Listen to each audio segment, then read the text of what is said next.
La cérémonie de mariage n'était même pas terminée que l'infidélité montrait son hideux visage. La pluie fouettait le pare-brise tandis que je me garais devant le Méridien Club.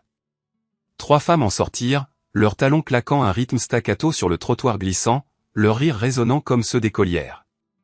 Malgré leur âge, avoisinant la trentaine, les vitres teintées de la berline me rendaient invisible.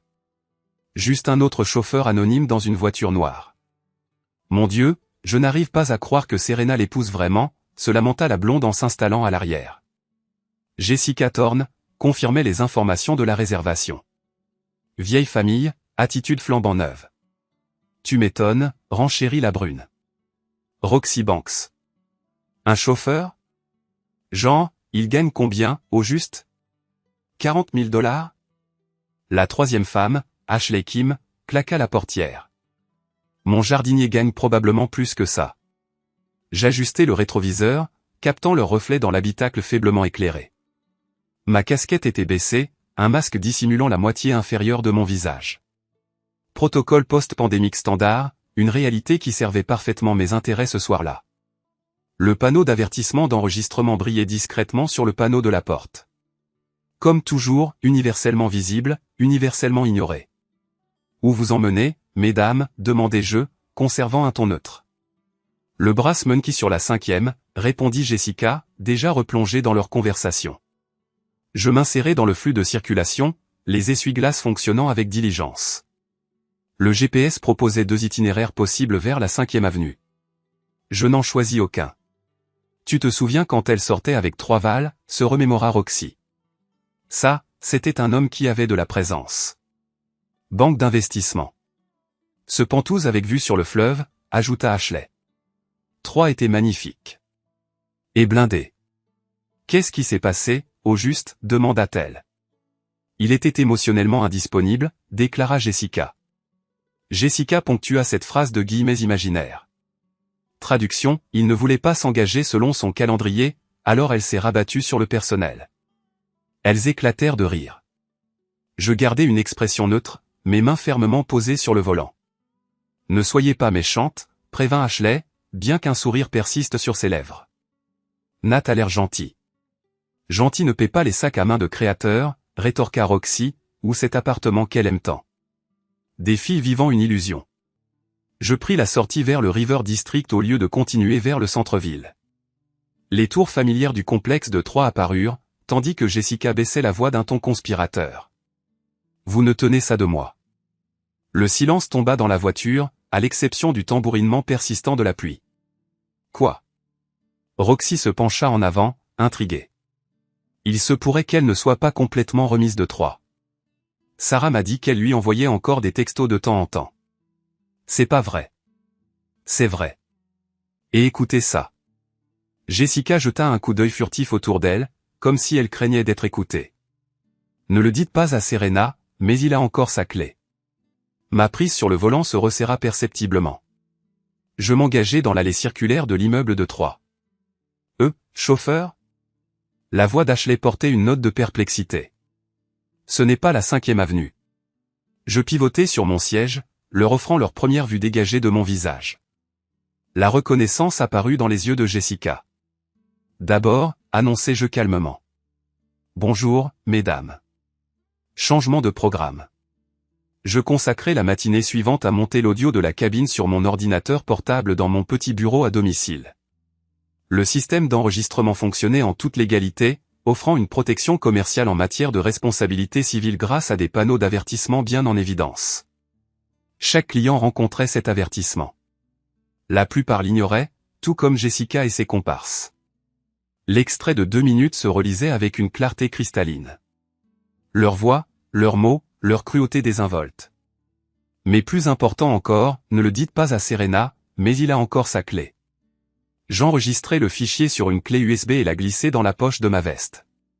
Serena se préparait pour le travail quand je la trouvai dans la chambre, assise devant son miroir de courtoisie, en train d'appliquer du rouge à lèvres.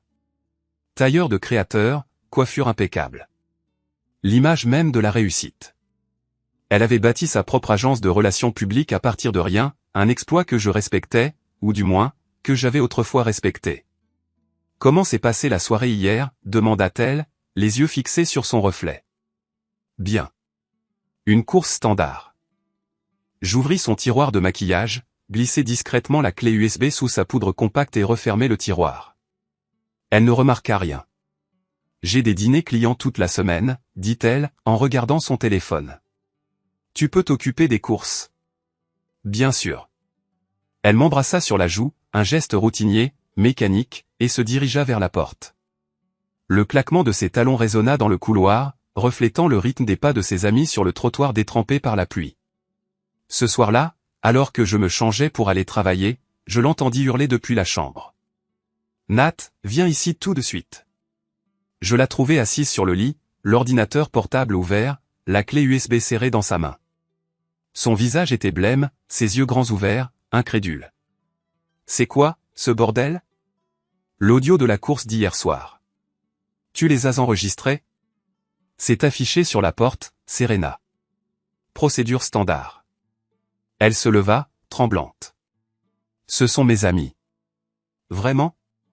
Elle relança le fichier, et je l'observai grimacer à chaque mot compromettant, la révélation concernant la clé de Troie étant le coup le plus dur. « C'est illégal, déclara-t-elle finalement. Vérifie avec ton avocat. Véhicule commercial avec affichage obligatoire.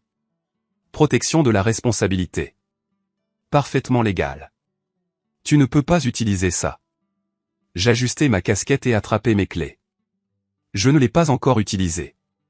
Qu'est-ce que ça veut dire ? Je m'arrêtai à la porte de la chambre. La prochaine fois que tu parles de moi, vérifie qui écoute. Jess Feller m'attendait au restaurant sur la route 9, la même banquette que nous avions squattée au lycée, 20 ans plus tôt. Il dirigeait désormais une entreprise de télématique légitime, spécialisée dans le suivi GPS, la gestion de flotte et l'optimisation d'itinéraires pour les entreprises. « Tu as une sale gueule, observa-t-il en s'asseyant sur le vinyle usé. « Merci. J'ai besoin d'un service. » « Quand est-ce que ce n'est pas le cas ? » Je sortis mon téléphone et affichai une liste de noms. J'ai besoin de connaître leurs habitudes. Où elles vont, quand elles y vont, avec qui elles voyagent. Jess haussa un sourcil. Ce sont les amis de Serena. Certaines d'entre elles. Et tu veux ces informations pourquoi ? Le savoir, c'est le pouvoir. Il examina la liste à nouveau. Ce n'est pas illégal, n'est-ce pas ? Parce que mon entreprise. Rien d'illégal. Juste des informations publiques. Publication sur les réseaux sociaux, réservation de courses. Des choses que les gens partagent volontairement lorsqu'ils réservent via les applications. Jess acquiesça lentement. Je peux extraire les balises de localisation des publications publiques, les croiser avec les schémas de covoiturage. Mais Nat ? Quoi ? Fais attention, quoi que tu prévois. 3 jours plus tard, il m'envoya un rapport détaillé par texto. Jessica Thorne, régulièrement les jeudis soirs au Meridian Club. Réserve toujours des courses pour rentrer. Roxy Banks, yoga le mardi, déjeuner d'affaires en centre-ville. Voyage fréquent dans le quartier de Troyes. Ashley Kim, prévisible comme une horloge. Les mêmes itinéraires, aux mêmes heures. Mais l'entrée la plus intrigante apparut en bas. Ellie Shore, demoiselle d'honneur au mariage de la meilleure amie de Serena il y a 2 ans, a réservé une course avec ma compagnie pour ce soir. Je l'attendais dans la zone de prise en charge lorsqu'elle sortit de l'immeuble de bureau. Grande, athlétique, dégageant une énergie nerveuse. Elle s'installa à l'arrière et se tut immédiatement en voyant mon reflet dans le rétroviseur. « Vous êtes Nat, dit-elle doucement. Et vous êtes Ellie. » Ses mains tripotaient la bandoulière de son sac à main. « Où allons-nous ? » Je consultai l'application. « Votre appartement sur Elm Street, c'est bien ça ?» Elle hocha la tête, me regardant toujours dans le rétroviseur. « Détendez-vous, dis-je. Je fais juste mon travail. » Mais elle restait tendue. Elle savait quelque chose. Ellie Shore ne prononça pas un seul mot pendant le trajet jusqu'à son appartement, mais 3 jours plus tard, elle réserva une autre course. Cette fois, elle était ivre. « Venez me chercher au Rosewood Bar », sa voix était pâteuse au téléphone. « Je ne peux pas conduire. » Je la trouvai appuyée contre le mur de briques à l'extérieur, le mascara coulant, la robe froissée. Elle monta à l'arrière et éclata immédiatement en sanglots. « Je suis une personne horrible, sanglota-t-elle. Pourquoi ça ? Parce que je sais des choses, et je ne l'ai jamais dit à personne. J'ajustai le rétroviseur pour mieux la voir. Quel genre de choses? Elle tâtonna avec son téléphone, faisant défiler les photos du mariage. Le mariage de Rachel, il y a 2 ans. Je m'en souvenais. Serena avait été demoiselle d'honneur. J'ai regardé la cérémonie du fond, puis j'ai passé la réception à discuter avec d'autres accompagnateurs. J'ai pris des photos toute la soirée, continua Ellie. Des clichés volés. Vous savez, pour la mariée. Elle leva son téléphone, affichant une photo. Horodatage, 23h47. Derrière la tente de réception, partiellement masquée par du tissu blanc et des guirlandes lumineuses, 2 silhouettes s'embrassaient. La femme était indéniablement Serena. Je reconnaîtrais cette robe rouge n'importe où. L'homme n'était pas moi. C'est 3 Val, murmura Ellie. Le cousin de Rachel l'avait emmené comme cavalier. Je me suis garé et ai mis la voiture au point mort. Je peux voir ça? Elle me tendit le téléphone, ses doigts tremblants. L'image était claire, bien éclairée, et il s'agissait bien d'eux. Il y avait 3 autres photos dans la séquence, toutes horodatées à 1 minute d'intervalle. Rachel m'a supplié de les supprimer, dit Ellie. Elle a dit que ça gâcherait les souvenirs du mariage. Alors vous avez dit à tout le monde que vous l'aviez fait. Mais vous ne l'avez pas fait? Je ne pouvais pas. Et si un jour? Elle me regarda, les yeux rougis. Et si un jour, quelqu'un avait besoin de connaître la vérité? Je lui rendis son téléphone. Qu'est-ce que vous voulez faire maintenant? Elle resta silencieuse pendant un long moment, fixant les photos. Puis, elle ouvrit ses paramètres AirDrop. Je veux faire ce qu'il faut, dit-elle, et envoya les 4 images sur mon téléphone. Je la ramenai chez elle en silence. Alors qu'elle sortait du véhicule, elle se retourna vers moi. Je suis désolé, Nat. J'aurais dû vous le dire plus tôt. Vous me l'avez dit quand c'était important. Ce soir-là, je créai une 2e clé USB. Pas d'audio cette fois, juste 4 photos, avec leurs horodatages. La société de Serena organisait une réception pour les clients sur le toit de la tour Méridien, le même immeuble où mes amis s'étaient moqués de moi une semaine plus tôt. Ironique de voir comment les événements bouclent souvent la boucle. Je n'y étais pas invité en tant que son mari. J'étais engagé comme contractuel, faisant partie du service de navette VIP pour les invités de marque. Voiture noire, distance professionnelle. Invisible une fois de plus. La liste des invités était intrigante. Je l'avais étudiée pendant 3 jours, recoupant les noms avec les données de Jess. La plupart du cercle social de Serena seraient présents, ainsi que des clients potentiels, des chefs d'entreprise locaux et quelques ajouts inattendus. 3 Val étaient parmi eux. Je suis allé le chercher à son Pantouse à 7 heures pile. Il s'est glissé sur la banquette arrière, vêtu d'un costume anthracite qui coûtait probablement plus que mon revenu mensuel. Tour Méridien, dit-il, sans lever les yeux de son téléphone. Bien sûr, monsieur. Je l'avais déjà conduit auparavant, mais il ne semblait jamais se souvenir de moi. Les individus fortunés comme 3 ont tendance à considérer les chauffeurs comme de simples meubles, présents mais insignifiants. Ce soir, cela jouait en ma faveur. Le trajet a duré 12 minutes dans le trafic du centre-ville. 3 les a passés à des appels concernant une opération d'acquisition, parlant assez fort pour que j'entende tous les détails. Lorsque nous sommes arrivés à la tour, je suis descendu du véhicule pour ouvrir la porte à Monsieur Val. Passez une bonne soirée, Monsieur Val. Il a grogné une réponse, qui aurait pu être interprétée comme de la gratitude, avant de disparaître dans le bâtiment. Je me suis garé dans la zone de service et suis monté sur le toit par le monte-charge. La fête battait déjà son plein, avec un quatuor à cordes, un bar ouvert et les lumières de la ville scintillant au loin. Serena était positionnée près du centre du rassemblement, tenant salon dans une robe de cocktail noire, son rire facilement audible au-dessus de la musique. Elle était en train de présenter la nouvelle stratégie numérique de l'entreprise lorsque 3 a fait son entrée, dont le timing ne pouvait pas être plus opportun. Ses mots ont hésité au milieu de sa phrase lorsqu'elle l'a aperçu à travers la foule. Plusieurs têtes se sont tournées, suivant son regard. Des murmures ont commencé presque immédiatement.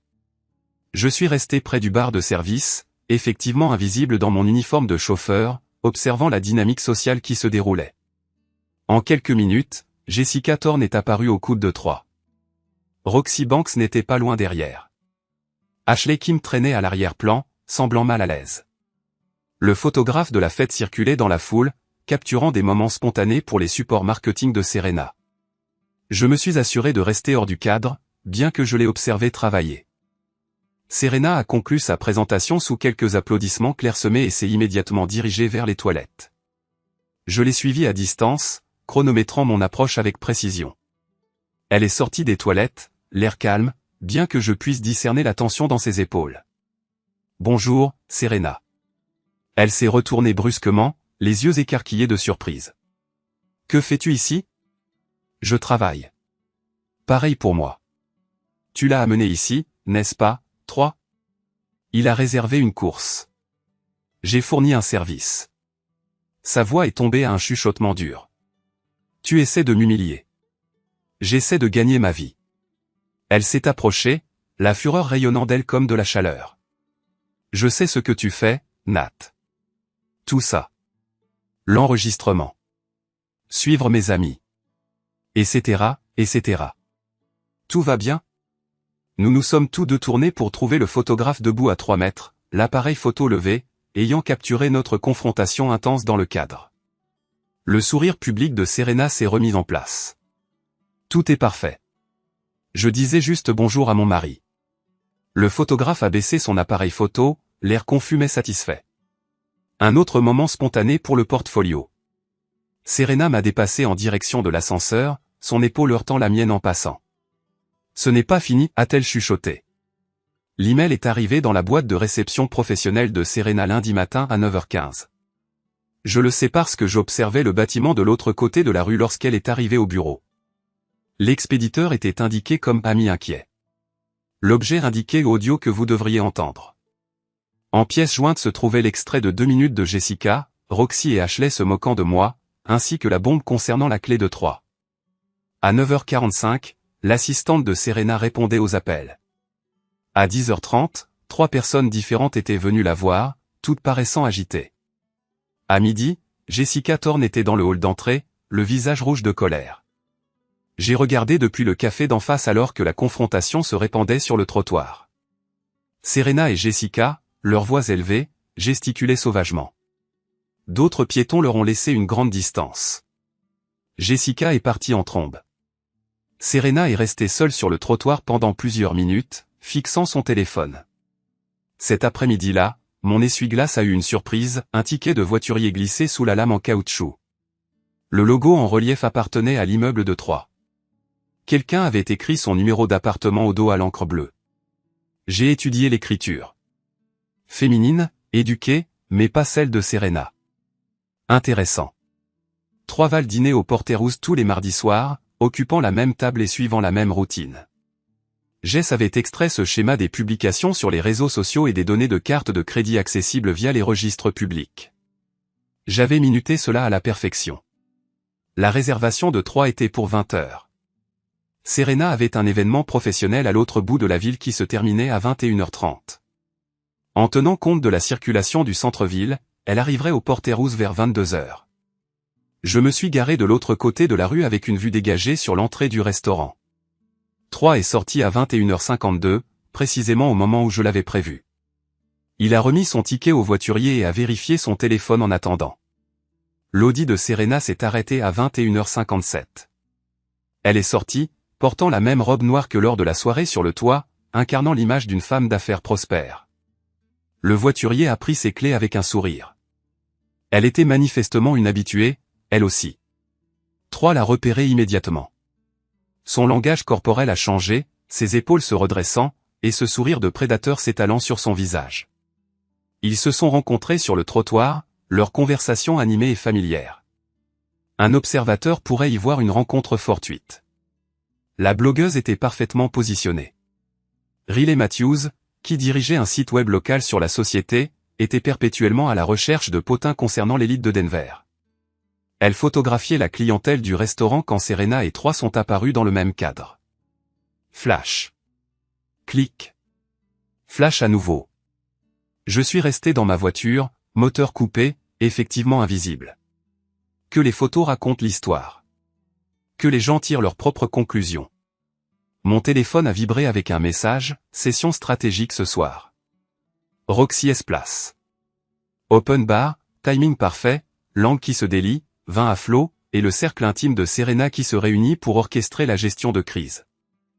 Roxy Banks résidait dans un entrepôt reconverti dans le quartier des Arts, caractérisé par des briques apparentes et des baies vitrées du sol au plafond. Le parking de l'immeuble était privé, fermé par un portail, et comportait des places attribuées aux résidents, ainsi que des places pour les visiteurs. J'avais conduit pour Roxy 2 fois auparavant.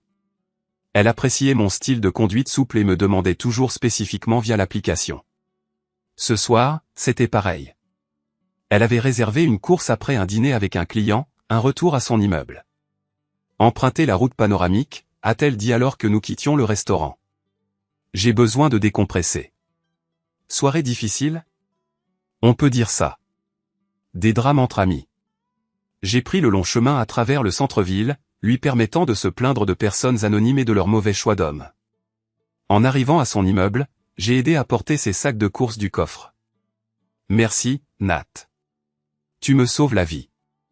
Je me suis garé dans la zone réservée aux visiteurs et j'ai coupé le moteur. Le défaut de conception de l'immeuble jouait en ma faveur. Le son portait des balcons du 3e étage jusqu'au parking, surtout les nuits calmes comme celle-ci. J'ai baissé ma vitre et j'ai attendu. À 22h47, des voix ont dérivé de l'appartement de Roxy. Rire féminin, verre de vin qui trinque. Le bruit d'une porte coulissante qui s'ouvre. Dieu, j'avais besoin de ça, la voix de Serena, légèrement pâteuse, a résonné. Le vin arrange tout, a répondu Roxy. Enfin, presque tout. D'autres rires, suivis d'une conversation plus calme que je n'arrivais pas à déchiffrer. J'ai vérifié ma montre.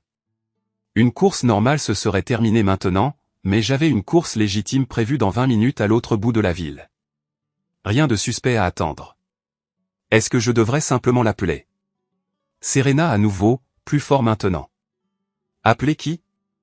La voix d'Ashley Kim s'est jointe à la conversation. 3. Peut-être que je devrais juste le rencontrer. Clore la boucle correctement. Serena. Non, c'était Jessica. Après que ce journaliste vous a vu ensemble. Ce n'était pas prévu. Il se trouvait juste là. Bien sûr. Et il se trouve que j'ai trouvé cet enregistrement dans mon email, la voix de Roxy dégoulinait de sarcasme. Écoute, si tu as encore des sentiments. Je n'en ai pas. Enfin, je ne crois pas. C'est compliqué. Alors simplifie. Rencontre-le. Tourne la page. Mais fais-le bien. Quelque part de privé. Pas de caméra. J'ai démarré le moteur et je suis sorti du garage. J'en avais assez entendu. Mon téléphone a vibré avec un message alors que j'atteignais le niveau de la rue. Numéro inconnu. N'oubliez pas vos clés. J'ai souri et je l'ai transféré à Serena. 3 m'attendaient dans la cage d'escalier du parking. Je l'avais anticipé. Le ticket de voiturier sous mon pare-brise était une invitation. Après tout, quelqu'un voulait que nous nous rencontrions.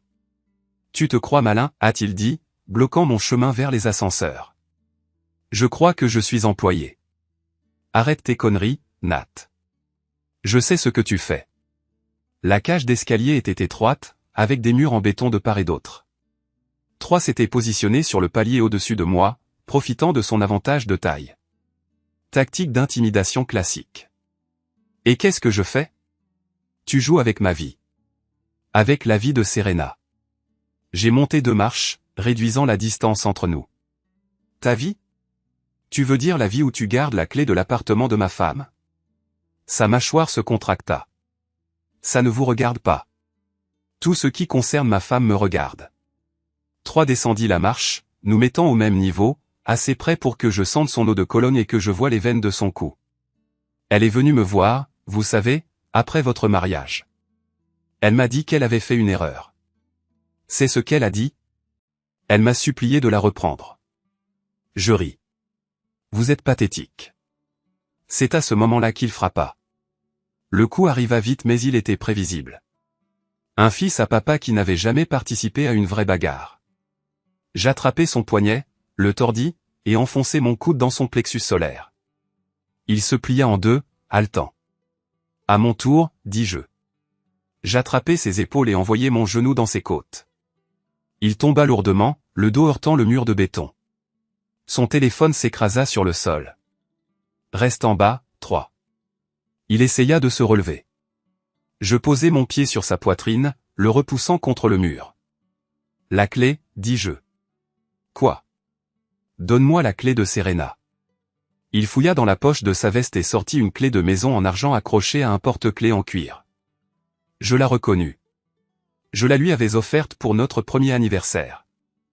Je pris la clé et ramassai son téléphone. L'écran était fissuré mais fonctionnel. Je fis défiler ses contacts jusqu'à ce que je trouve le numéro de Serena, je le supprimai, puis je jetai le téléphone dans la bouche d'égout au bas de la cage d'escalier. La prochaine fois que tu voudras jouer, dis-je, souviens-toi à qui tu as affaire. Je le laissai assis sur le béton, respirant difficilement, son ego plus meurtri que ses côtes. Ce soir-là, j'envoyai à Serena une photo de la cage d'escalier et un simple message. Attention. Terrain glissant. Ellie Shore m'appela à minuit, 3 jours plus tard. Je n'en peux plus, dit-elle. Sa voix était ferme, résolue. Je ne peux plus la couvrir. Que s'est-il passé? Elle m'a appelé ce soir, elle voulait que je dise que je n'avais rien vu au mariage. Que les photos étaient fausses, manipulées. Je me suis assis dans mon lit et lui ai dit la vérité. Que je portais cette culpabilité depuis 2 ans. Que ça me rongeait. Que peut-être, si elle avait été honnête dès le début? Qu'a-t-elle dit? Ellie rit amèrement. Que j'étais jalouse. Que j'avais toujours nourri de la jalousie envers ses réussites, ses relations et son existence même, que j'essayais délibérément de saper son mariage par pure méchanceté. Je m'excuse. Ne le faites pas, rétorqua-t-elle. C'était libérateur. Pour la première fois depuis 24 mois, j'exprimais exactement ce que j'avais observé, et quand je l'avais observé, renonçant à toutes les vérités dissimulées. Le lendemain matin, je contactai Thomas Bradley, l'avocat de la famille qui avait géré la succession de mon père, un homme conservateur, méticuleux et, il faut le dire, coûteux. Je dois discuter des possibilités de séparation, l'informai-je. Je crois qu'il y a des motifs. Gaspillage conjugal, abandon affectif et adultère potentiel, précisai-je, citant, des preuves photographiques, des témoignages, des preuves de cadeaux et la durée de la liaison extra-conjugale récente et en cours depuis au moins 2 ans. Bradley resta silencieux un long moment avant de répondre, « Nous sommes dans le Colorado, Nat. C'est un État où le divorce se fait sans faute. Nous ne sommes pas tenus de prouver une faute pour obtenir une dissolution. J'en suis conscient, concédai-je. Cependant, une faute influence la répartition des biens, en particulier en cas de gaspillage conjugal important. Venez me voir demain, et apportez toutes les preuves que vous possédez. » Cet après-midi-là, la présentation cruciale de Serena subit un échec catastrophique. Le discours au client, auquel elle avait consacré des semaines de préparation, dévia de manière désastreuse lorsque son assistant transmit par inadvertance le projet de document incorrect au décideur. Ce document était rempli de modifications et d'annotations suivies, incluant plusieurs remarques désobligeantes concernant les stratégies de marketing désuètes du client et ses sensibilités de banlieue. En conséquence, le client se retira, entraînant la perte d'un contrat à 6 chiffres. Serena m'attribua la faute, dénonçant publiquement l'acte de sabotage interne et la traîtrise de ceux qui feignent la camaraderie tout en trahissant la confiance. Ses abonnés ont accueilli son récit avec enthousiasme, prodiguant à la fois sympathie et indignation dans des proportions égales. Cependant, son cercle intime Jessica, Roxy et Ashley avaient une meilleure compréhension. Elles avaient toutes entendu l'enregistrement de leur propre voix et connaissaient sans équivoque l'identité du coupable. J'ai consacré le samedi matin à vider notre espace de vie commun. 2 années de mariage, précédées de cette année de cohabitation, furent réduites à un assortiment de cartons et de conteneurs pour dons. Le bail de l'appartement était exclusivement à mon nom, car j'avais agi en tant que garant pendant la période où la cote de crédit de Serena se remettait encore d'un défaut de paiement d'un prêt commercial. La majorité des meubles était également ma propriété, acquis peu à peu au fil du temps tandis que nous construisions notre vie ensemble. J'ai contacté Emmaüs pour organiser un enlèvement. Tout était compris, à l'exception des objets essentiels comme les vêtements, les appareils électroniques et une sélection limitée d'effets personnels. La déduction fiscale qui en résulterait serait substantielle. Serena participait à une retraite de week-end avec des clients, se livrant à un exercice de cohésion d'équipe dans la région montagneuse. Son retour était prévu pour dimanche soir. Au coucher du soleil, l'appartement était dépourvu de tous ses biens, à l'exception d'un seul objet, une clé USB posée sur le parquet là où notre lit avait autrefois trôné. Cette clé contenait les photos du mariage, toutes les 4. Horodatées et irréfutables. J'ai déposé ma clé sur le comptoir de la cuisine et je suis allé en voiture à l'hôtel de séjour prolongé que j'avais réservé de l'autre côté de la ville, un endroit caractérisé par la propreté, l'anonymat et le caractère transitoire. Mon téléphone a sonné à 8h23 du soir. « Qu'est-ce que tu as fait ?» La voix de Serena était rauque, empreinte de la tension émotionnelle des larmes. « J'ai déménagé. »« Tu ne peux pas juste. »« L'appartement. »« Examine le bail. »« Mon nom, ma signature, ma responsabilité. »« Où suis-je censé habiter ? » Ce n'est plus mon problème. « Nat, s'il te plaît. Nous pouvons résoudre ça. Quoi que tu penses qu'il se soit passé, je sais ce qui s'est passé. La question est de savoir si tu es enfin prête à dire la vérité à ce sujet. » Un silence s'ensuivit. « Alors, la clé USB. Où as-tu trouvé ces photos ? Est-ce que ça a de l'importance ? Elles sont truquées, photoshopées. Non, elles ne le sont pas. Comment peux-tu en être certain ? Parce que j'ai plus confiance en ma source qu'en toi. » Elle a mis fin à l'appel. La tempête s'est abattue sur Denver avec une force dévastatrice, transformant l'autoroute en un piège à aquaplaning. J'étais en train de ramener le sac d'ordinateur portable de Serena.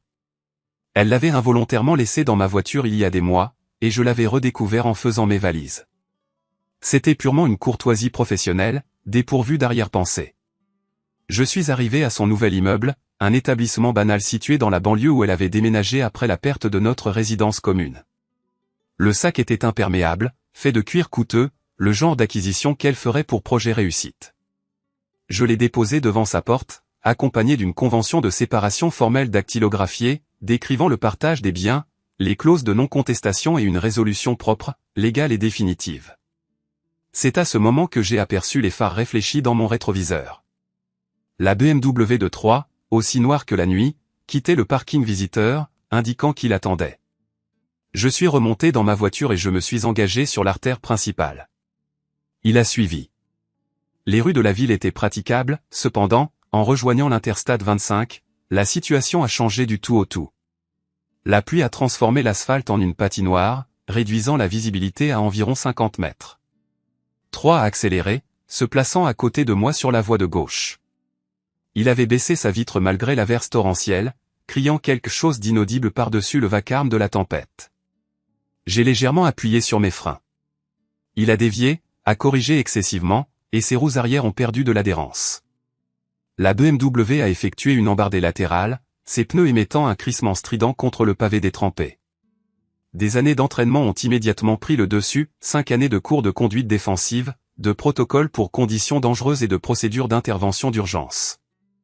J'ai braqué dans la zone de dérapage, lui offrant l'espace nécessaire pour reprendre le contrôle. Il n'y est pas parvenu. La BMW a effectué une rotation complète avant de glisser à reculons dans la glissière de sécurité, produisant un hurlement métallique qui a percé la tempête. De la vapeur s'échappait de son capot froissé. Je me suis garé sur le bas-côté, j'ai activé mes feux de détresse et j'ai couru sous le déluge. 3 était conscient mais désorienté, l'airbag dégonflé sur ses genoux. « Vous pouvez bouger ?» ai-je demandé. Il a hoché la tête, tâtonnant avec sa ceinture de sécurité. « Bien. Alors écoutez attentivement. Ça s'arrête là. Cessez de me suivre. Plus de jeu. Plus aucun contact avec ma femme.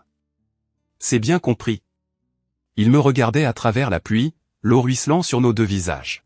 « C'est bien compris, ai-je répété. »« Ouais, a-t-il murmuré. »« C'est clair. » Je l'ai aidé à sortir du véhicule, m'assurant qu'il pouvait garder son équilibre seul. Sa BMW était irréparable, mais il survivrait.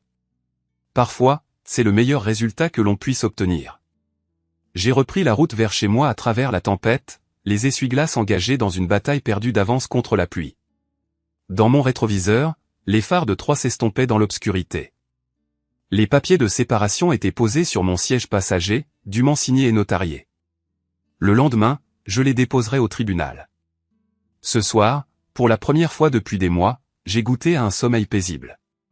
Cependant, la véritable confrontation était encore à venir. Serena a réservé une course avec moi 3 semaines plus tard. L'ironie n'échappait ni à l'un ni à l'autre. Elle avait besoin d'un transport professionnel pour notre réunion de conclusion, et j'étais le chauffeur le plus compétent qu'elle connaissait. Je suis allé la chercher à son immeuble de bureau. Elle est montée à l'arrière, vêtue d'un tailleur bleu marine qui avait connu des jours meilleurs, son assurance habituelle remplacée par une émotion difficilement définissable. « Où allons-nous » a-t-elle demandé. « Quelque part où nous pouvons converser. » Le parking au bord de la rivière était désert, à l'exception de quelques véhicules de livraison et des faibles bruits de la circulation sur l'autoroute. Je me suis garé face à l'eau, les lumières de la ville se reflétant sur la surface sombre. « C'est bien ici » ai-je dit. J'ai tendu la main vers le système de divertissement de la voiture et j'ai lancé les fichiers audio que j'avais préparés, pas un seul enregistrement, mais une séquence, une chronologie. Les amis de Serena se moquant de moi, discutant de mes revenus et plaisantant sur sa dégradation par rapport à Troy. Ensuite, la conversation sur le balcon de l'appartement de Roxy, au cours de laquelle Serena se demandait si elle devait revoir Troy pour boucler la boucle. Enfin, les photos du mariage, accompagnées du témoignage enregistré d'Ellie concernant ce qu'elle avait vu et les raisons de son silence. Je l'ai laissé se dérouler sans commentaire. Serena est restée sur la banquette arrière, observant mon reflet dans le rétroviseur, son visage passant par une progression de reconnaissance, de colère et d'une émotion qui ressemblait peut-être à de la honte. Lorsque l'audio s'est terminé, la voiture était silencieuse, à l'exception de la pluie qui commençait à tambouriner sur le toit. « Satisfait » a-t-elle demandé. « Presque. » Que désires-tu, Nat? Des excuses? Des larmes suppliantes? Je désire la vérité. Elle a émis un rire dénué de toute joie. Quelle vérité? Que Troy me manquait? Que j'étais malheureuse? Que j'ai fait des erreurs? Tout cela. Très bien. Oui, il me manquait. Oui, je me suis demandé ce qui se serait passé si j'avais fait des choix différents. Et oui, j'ai gardé sa clé parce qu'une partie de moi n'était pas prête à le laisser partir. Je me suis tourné sur mon siège pour la faire face directement. Et le mariage? Sa contenance s'est légèrement fissurée. C'était compliqué. Pas compliqué au simple. Tu as embrassé ton ancien petit ami au mariage de ta meilleure amie alors que j'étais assis à 15 mètres de là. Ça ne signifiait rien. Ça signifiait tout. Des phares ont balayé le parking. Une dépanneuse est entrée, traînant quelque chose derrière elle. En s'approchant, j'ai reconnu le véhicule sur le plateau, la BMW de Troy, portant encore les dommages de notre rencontre sur l'autoroute. Serena l'a également observé. Son visage est devenu pâle. Qu'est-ce que c'est que ça? Le dépanneur est sorti du véhicule, un presse-papier à la main. Jess Feller est sorti du côté passager, m'offrant un subtil signe de tête. Il avait orchestré cela grâce à son réseau ou une saisie légitime due aux amendes de stationnement impayées de Troy. Parfaitement légal, parfaitement synchronisé. Je ne fais que rendre sa propriété à son légitime propriétaire, ai-je remarqué. La BMW a été descendue sur le trottoir avec un gémissement mécanique. Le conducteur est descendu de la voiture endommagée de Troy, regardant autour de lui le parking désert avec perplexité. « C'est la bonne adresse » a-t-il crié. Assez proche, ai-je répondu. C'est à ce moment-là que Troy lui-même est apparu, courant à travers le parking depuis un taxi qui venait de le déposer. Il s'est arrêté brusquement en voyant Serena sur ma banquette arrière. « Qu'est-ce que c'est que ce bordel » a-t-il exigé. Une conversation, ai-je répondu calmement. Il s'est approché de la voiture, rayonnant de colère à chaque pas. « Serena, sors de là. » Elle est restée immobile. « Serena. » Elle est exactement là où elle doit être, ai-je déclaré. Tendant la main vers le siège passager, Troy a attrapé la poignée de la portière de la voiture. J'étais déjà en mouvement. Je suis sorti sous la pluie, me positionnant entre lui et la voiture. Le trottoir saturé reflétait les lampadaires, rendant le tout semblable à une peinture à l'huile. Recule, ai-je dit calmement. C'est de la folie. Nat, quel que soit le but que tu essaies d'atteindre, il est déjà atteint. Il a jeté un coup d'œil par-dessus mon épaule à Serena, qui est restée sur la banquette arrière. Vas-tu le laisser nous faire ça? Il n'y a pas de nous, a-t-elle déclaré par la fenêtre ouverte. Des conneries. Parle-lui de la semaine dernière. Parle-lui de l'hôtel.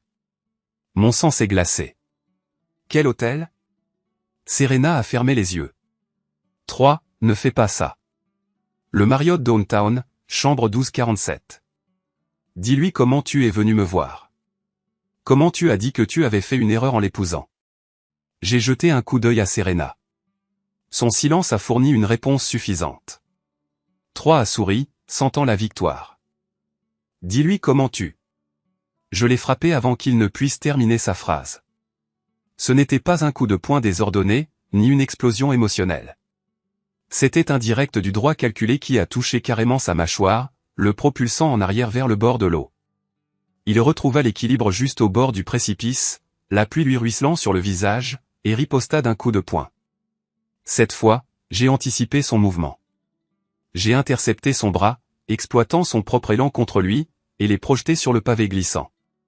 Il fit une roulade et se releva en position assise, en crachant de la boue et de l'eau de rivière. Reste au sol, les jeux avertis. Il ignora mon avertissement. Il chargea, la tête baissée comme un linebacker. J'ai fait un pas de côté et lui ai asséné un violent coup de genou dans les côtes au moment où il passait. Il s'effondra lourdement, haletant. L'envie de se battre s'éteignit dans son attitude. Puis, il resta allongé sur le béton, respirant péniblement, les yeux fixés sur le ciel nocturne. « Je l'ai aimé en premier », murmura-t-il. « Non », rétorquai-je. « Tu l'as possédé en premier. » Il y a une différence. Je me suis penché et j'ai saisi sa veste, le relevant. Un bref instant, j'ai eu l'idée de le laisser basculer en arrière dans la rivière. Ce serait simple. Un simple accident. Pluie, surface traîtresse, visibilité réduite. Au lieu de cela, je l'ai traîné jusqu'au trottoir et l'ai assis à côté de sa voiture détruite. C'est terminé, lui dis-je. Tout. Des sirènes se sont mises à hurler au loin, leur volume augmentant. Pas pour nous. Un accident de voiture sur l'autoroute causé par la tempête. Des véhicules d'urgence sont passés à toute vitesse sur l'autoroute surélevée. Mais le signal sonore me rappelait que le temps était compté. Je suis retourné à la voiture, abandonnant 3 assis sous la pluie à côté de sa BMW démolie. Serena était toujours assise à l'arrière, fixant ses mains. L'hôtel, demandai-je par l'ouverture de la portière. Depuis combien de temps ça dure? Ça n'a plus d'importance maintenant. Ça a de l'importance pour moi. Elle leva les yeux, des larmes se mélangeant aux gouttes de pluie sur son visage. 3 mois, peut-être 4. Ça a commencé après ce que tu as fait, après que l'enregistrement a été fait. Alors, c'est ma faute? Non, répondit-elle. C'est mon fardeau, entièrement.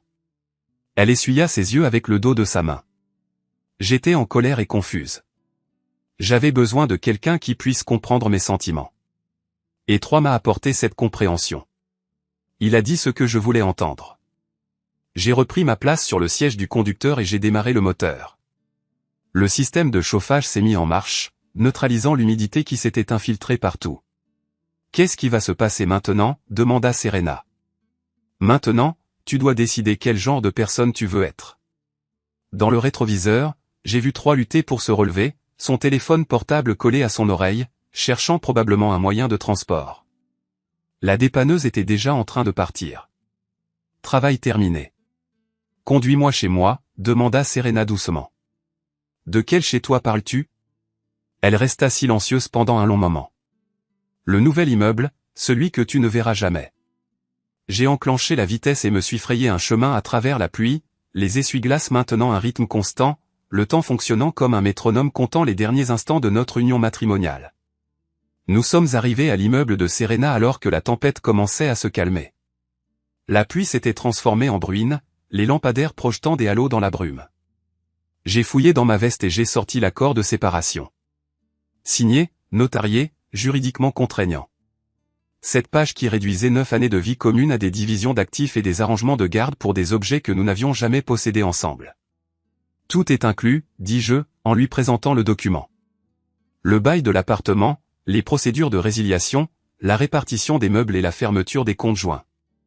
Elle examina les pages avec la perspicacité d'une personne qui avait étudié d'innombrables contrats dans sa carrière de relations publiques. « Tu gardes la maison ?» Elle faisait allusion à la modeste propriété locative que j'avais héritée de mon grand-père, celle où nous n'avions jamais vécu ensemble. Elle n'a jamais été classée comme bien conjugal. Et l'entreprise automobile, l'actif, la flotte, les véhicules. Elle acquiesça, comprenant les distinctions juridiques même si elles démantelaient la vie que nous avions construite. Le compte d'épargne sera divisé proportionnellement aux contributions individuelles. Tes revenus d'entreprise resteront les tiens, et mes revenus de chauffeur resteront les miens. Gaspillage conjugal, dis-je.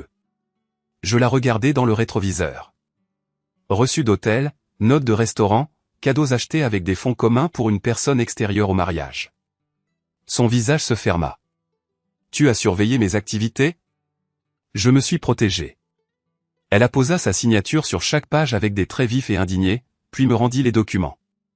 Y a-t-il autre chose? Demanda-t-elle. Je fouillai dans la poche de mon autre veste et en sortis une clé USB. Différente des autres, celle-ci était plus ancienne et plus usée. Je la plaçai dans sa main. C'est tout ce qu'il y a à dire, ai-je déclaré. Enregistrements audio, photographies, déposition de témoins, relevés financiers. Chaque élément de preuve que j'ai amassé au cours des 6 derniers mois. Elle contemplait intensément le minuscule appareil.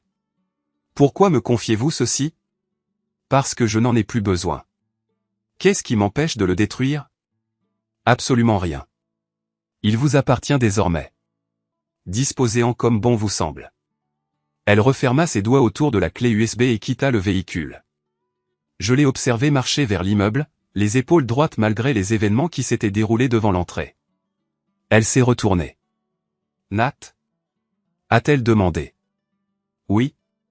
Avons-nous jamais été vraiment heureux? Sincèrement heureux? J'ai réfléchi à la question, me remémorant les premières années, les rires, les projets que nous avions élaborés ensemble. Oui, ai-je fini par répondre. Elle a hoché la tête une seule fois et a disparu dans l'immeuble. Je suis resté sur le parking plusieurs minutes après son départ, le moteur au ralenti, le chauffage allumé. La pluie avait cessé, laissant le monde purifié et scintillant sous les lampadaires. Sur le siège passager se trouvait une autre clé USB, identique à celle que je venais de donner à Serena, mais contenant les vrais fichiers. Les archives complètes de son infidélité, de la manipulation de Troy et de la cruauté froide de son ami. Tout était documenté, horodaté et obtenu légalement. Je n'en avais plus besoin, mais j'en conservais néanmoins la possession. Non pas à des fins de vengeance, car ce chapitre était clos. Mais à des fins de souvenir, pour la prochaine fois où quelqu'un tenterait de rabaisser mon estime de soi. Mon téléphone a vibré, signalant l'arrivée d'un SMS de Jess. Bière. Demain. J'ai répondu. D'accord. C'est ma tournée. Un autre SMS est arrivé, celui-ci provenant d'un numéro inconnu. Chauffeur disponible. Besoin d'une prise en charge à 22 heures. Affaires habituelles. La métropole regorgeait de gens ayant besoin de transport, de gens qui avaient besoin d'une personne fiable au volant, quelqu'un à qui ils pourraient confier le soin de les transporter en toute sécurité jusqu'à leur destination souhaitée. J'ai sorti la voiture du parking et je me suis engagé sur l'artère principale.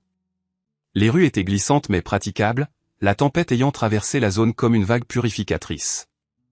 Dans le rétroviseur, l'immeuble de Serena diminuait de taille jusqu'à disparaître complètement. J'ai continué vers le centre-ville, la radio éteinte, concentré sur la route. Quelque part dans les limites de la ville, quelqu'un avait besoin d'un chauffeur. Quelqu'un qui écouterait sans juger, qui les transporterait précisément jusqu'à leur destination demandée. Pas de déviation, pas d'arrière-pensée, simplement un service professionnel rendu par une personne qui comprenait l'importance de la fiabilité. Le ronronnement du moteur était constant et assuré, me propulsant vers l'avenir, quel qu'il soit. Så er det lort, eller er de gode? Loki, ingen idé. Men jeg har 3 rerolls. Ej, en 85 er måske svinere. Vi smider bare på right wing. Sunderland 10-11 har Jordan Henderson. Det er fandme heldigt, han er der. Nice, missede ikke fodboldsnak. Altså, må vi godt lave andet for dig, eller hvad? Det betyder angriber, I guess. Ja, det gør der vel ikke. Nå, ja, det, okay, det er selvfølgelig bare det betyder. True.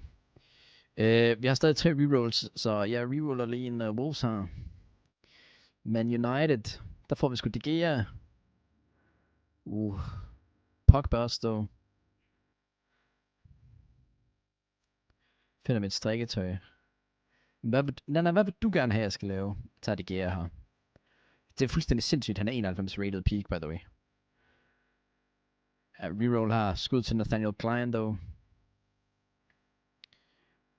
Middlesbrough, oh my god. Jeg bliver nødt til at reroll igen, for jeg kan ikke sige den bedstes navn her. Wolves, oh my god, stop nu. Skal vi have en 84 rated striker, så? Jeg tager sgu Semedo. Jeg føler, han bliver snydt. Ikke hate på Wolves. Jo, det gør jeg sgu. Hater på alle klubber, der spiller gult. Der kom jo faktisk en Liverpool mere, kan man sige. Lidt irriterende, at jeg lige har taget Semedo. Men I guess lad os tage Salah så.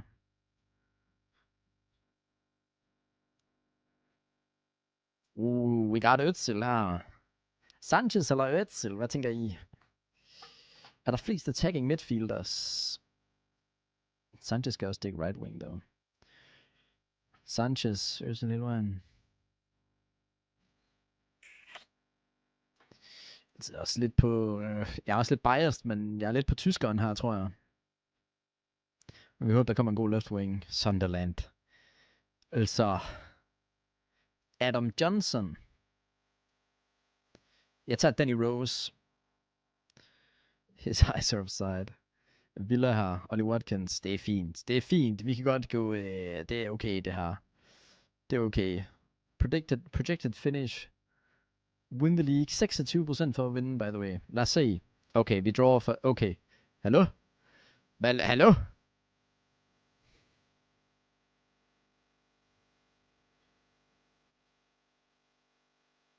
Det skulle ringe, det her. Det er fandme ringe. 5-0 over Crystal Palace. Stod der det? Hvorfor er det? Det er mega irriterende sådan... Ja, vi kan lige så godt skip. Vi har ikke vundet jo. Hvad? Vi vandt. Vi blev ikke 38-0, men vi vandt. Hvordan fuck vinder vi? Vi har ikke vundet jo. Hvad fuck? 27 wins, 85... Okay, 85, en sejr på 85 point, dog er jo heller ikke godt. G'et. Altså, vi er ikke 38-0, men hey. Player of the season, Mohamed Salah, surprise. Det vil det 23 clean sheets, by the way. 23 clean sheets er jo sygt. Biggest win, 5-0 mod Crystal Palace. Fodboldsnak er godt nok tørt. Prøv at se de her damer i chatten, der sidder sådan... fodboldsnak, det er godt nok tørt. Men kommer de med nogle alternativer? Nej. Det gør de sgu ikke. 23 clean sheets, 38 gamle, ja det er det. Elsker fodbold, bare sådan, OK, hej. Vel, hvor nogen der sagde, det gære. Skal vi lige... Er der nogen, der brokker sig over, hvis vi lige tager en mere? Jeg vil gerne give 38-0 her. Men jeg rykker den altså lige op.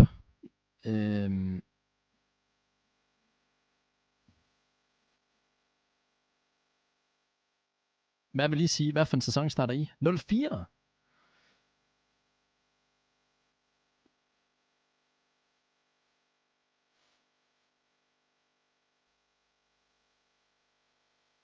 Vi prøver. Okay, Burnley. Ja, prøv at se alle de gode klubber, der kommer, ikke? Og så er det Burnley for 3 sæsoner siden, vi får. Det er fandme ringen. Vi starter med et reroll. Tottenham. Hold kæft, hvor er det ringen. Vi tager Kane, dog. Selvfølgelig tager vi Kane. Jeg glemte at skifte formation. Arsenal 7-8. Van Persie. Okay, nu snakker vi. Vent.